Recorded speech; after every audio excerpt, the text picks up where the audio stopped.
premier repas de la journée, le petit déjeuner est primordial pour recharger ses batteries. Mais nous sommes encore nombreux à faire l'impasse sur ce repas essentiel par manque de temps ou d'appétit. Le petit déjeuner est essentiel pour bien démarrer la journée parce qu'après la nuit, il faut rompre la période de jeûne d'à peu près 12 heures.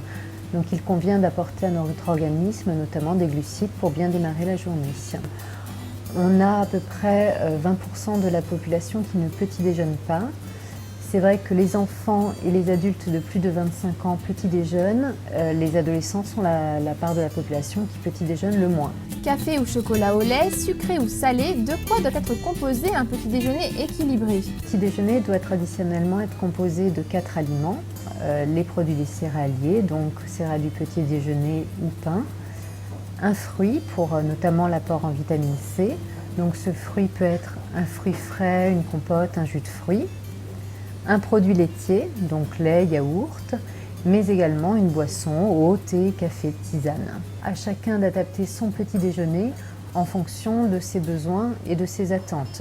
C'est sûr qu'un homme consommera une quantité de pain ou de céréales plus importante qu'une femme. De la même manière qu'un sportif aura besoin d'un apport énergétique plus important, ajoutera peut-être à ce petit déjeuner une source de protéines type jambon ou œuf. Ensuite, à vous de vous amuser à varier votre petit déjeuner pour ne pas vous lasser. On peut facilement se concocter des crêpes préparées la veille, assorties de fraises ou encore des céréales sur lit de fromage blanc et pourquoi pas un brunch salé le week-end.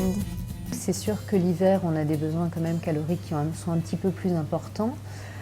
Donc on pourra privilégier des céréales ou des produits un peu plus énergétiques que l'été. Y associer effectivement peut-être des aliments un peu plus protéinés. À l'été, on pourra conseiller effectivement la consommation de fruits frais. Alors que les compotes, les jus de fruits, on les réservera plutôt pour l'hiver.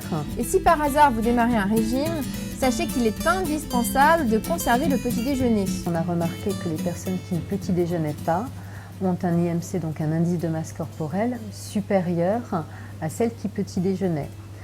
Dans la pratique, on se rend compte que les personnes qui ne petit déjeunent pas ont tendance à avoir une alimentation plutôt orientée vers la fin de journée, ce qui n'est pas bon effectivement pour perdre du poids. Ces personnes vont avoir aussi des apports en matière grasse et en sucre plus importants dans la journée.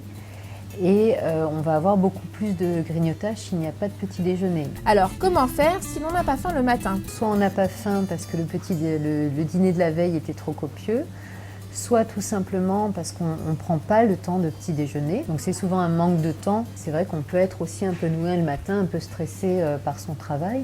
Donc ce qu'on peut proposer, c'est de fractionner le petit déjeuner. Par exemple, de consommer le produit laitier, le fruit à la maison et de compléter dans la matinée par un apport en céréales.